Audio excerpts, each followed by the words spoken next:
السلام علیکم ورحمۃ اللہ وبرکاتہ۔ الحمد للہ رب العالمین والصلاة والسلام علی رسولہ الامین، اما بعد، نبینا محمد ابن عبد اللہ وصحبہ ومن تبعہم بإحسان الی یوم الدین۔ فاعوذ باللہ من الشیطان الرجیم، بسم اللہ الرحمن الرحیم۔ رب اشرح لی صدری ویسر لی امری واحلل عقدۃ من لسانی یفقہوا قولی، رب زدنی علما۔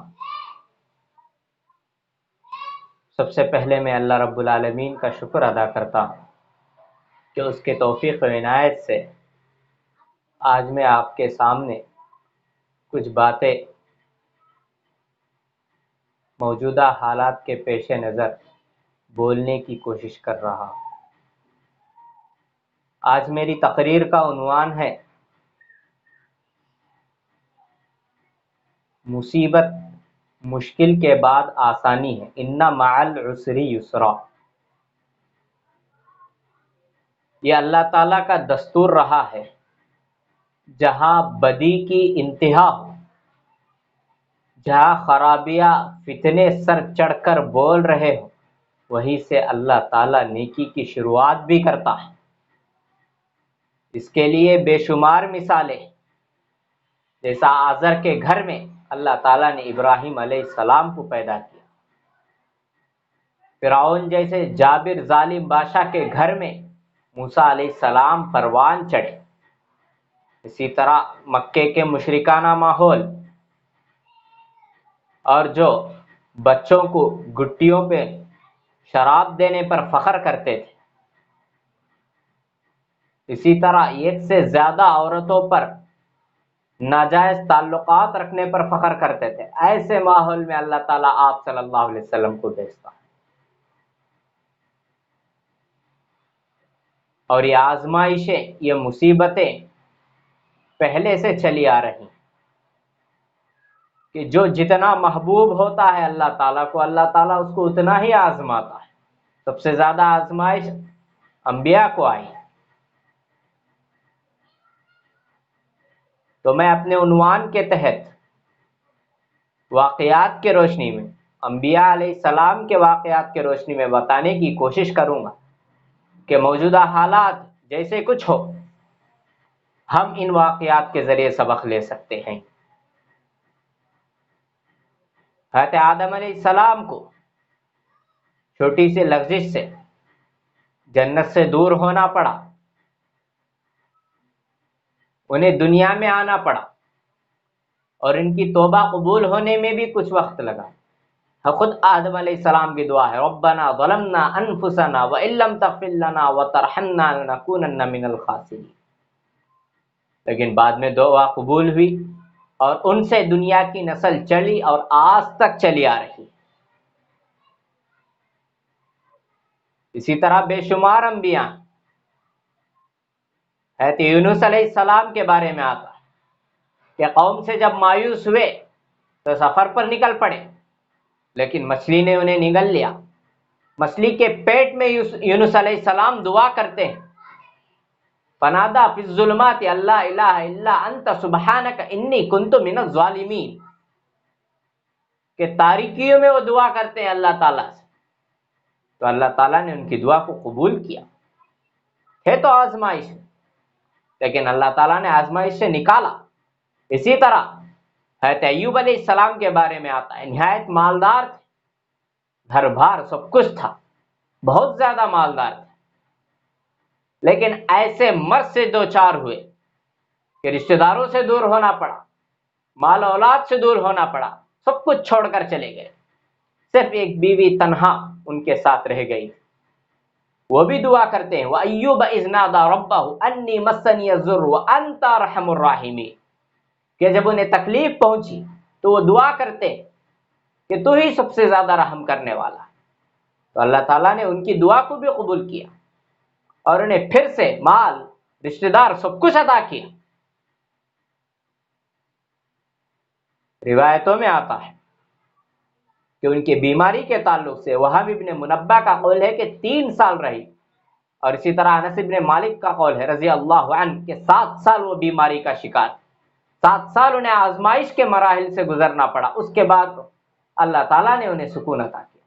اسی طرح حضرت موسیٰ علیہ السلام کی آزمائشوں کا بھی ایک طویل سلسلہ ہے۔ بچپن میں ہی ماں سے دور ہونا پڑا، اور تو اور انا ربکم الاعلی کا دعویٰ کرنے والا فرعون جیسا جابر ظالم، جس نے خود بچوں کے قتل کرنے کا حکم دیا تھا، اللہ تعالیٰ نے ایسے شخص کے گھر میں موسیٰ علیہ السلام کو پروان چڑھا، جو کہ اس کے آگے چل کر اس کی خدائی کو جو دعویٰ کرتا ہے اس کے ختم کرنے والا ہے۔ اللہ تعالیٰ نے اس بچے کی پرورش اسی کے گھر میں کی۔ اس کے بعد اللہ تعالیٰ نے بنی اسرائیل کو موسیٰ علیہ السلام کے ہاتھ نجات دلائی۔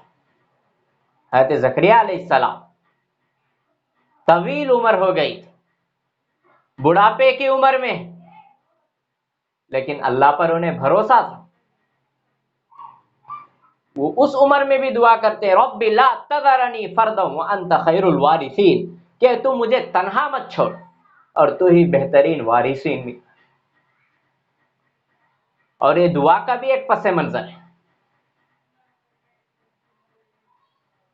کہ جب کبھی زکریا علیہ السلام محراب میں داخل ہوتے تھے، کلما دخل علیہا زکریا المحراب وجد عندہا رزقا، جب کبھی وہ محراب میں داخل ہوتے تو رزق کو پاتے تھے، تو پوچھتے تھے مریم علیہ السلام سے، قال یا مریم انا لکی ھذا، یہ کہاں سے آیا؟ قالت ہوا من عند اللہ، یہ من جانب اللہ ہے، اللہ کے جانب سے، ان اللہ یرزق من یشاء بغیر حساب، وہ جسے چاہے بغیر حساب کے رزق دیتا ہے۔ ہنالک دعا زکریا ربہ، یہاں پر زکریا علیہ السلام نے دعا کی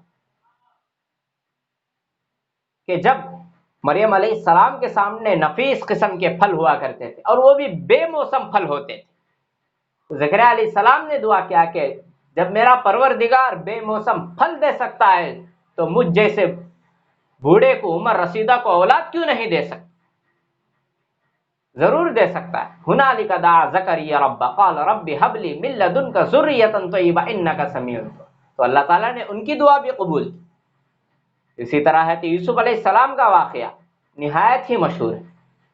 خواب دیکھا، باپ کے کہنے کے باوجود بھائیوں سے ذکر کیا، بھائیوں نے حسد کر کے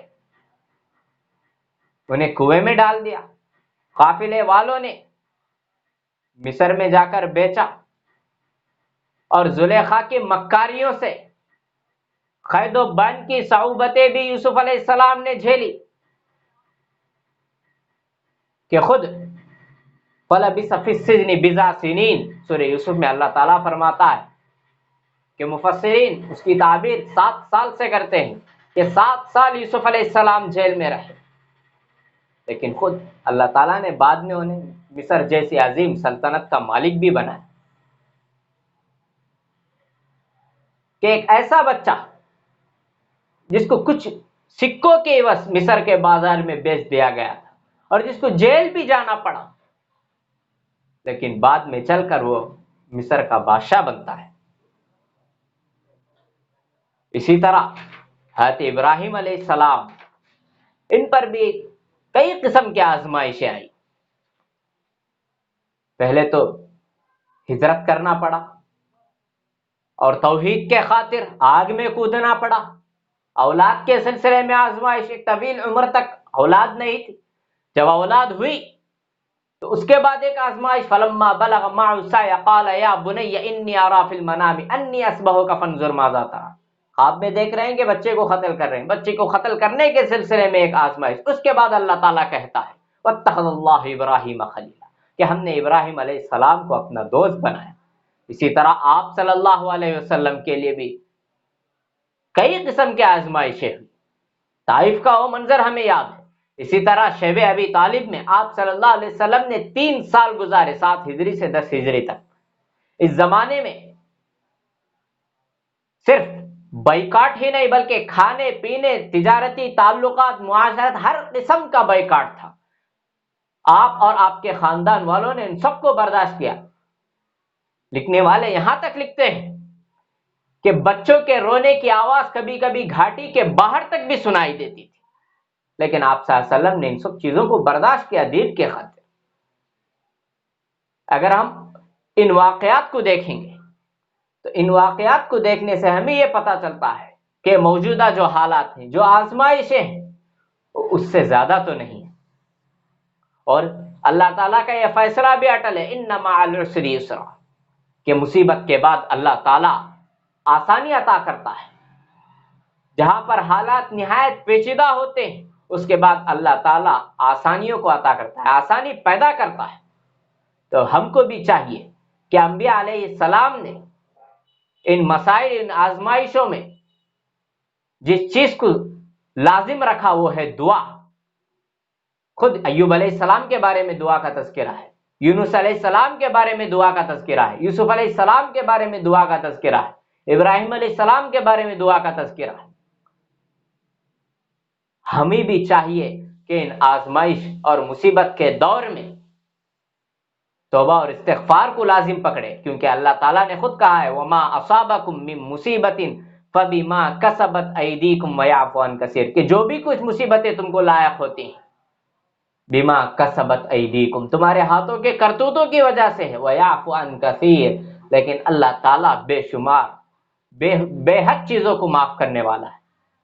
شیب ابی طالب میں آپ صلی اللہ علیہ وسلم کو جو آزمائشیں گزری، صرف دور ہونا نہیں ہے بلکہ کھانا پینا تعلقات سب پر پابندی تھی۔ ویسا تو ہم کو نہیں، ہم کھا سکتے ہیں، پی سکتے ہیں، خرید و فروخت کر سکتے ہیں، لیکن ہم اللہ تعالیٰ سے دعا کریں گے، توبہ اور استغفار کثرت سے لازم پکڑیں گے، اور ان خالی اوقات کو ہم نیک کاموں میں استعمال کریں گے۔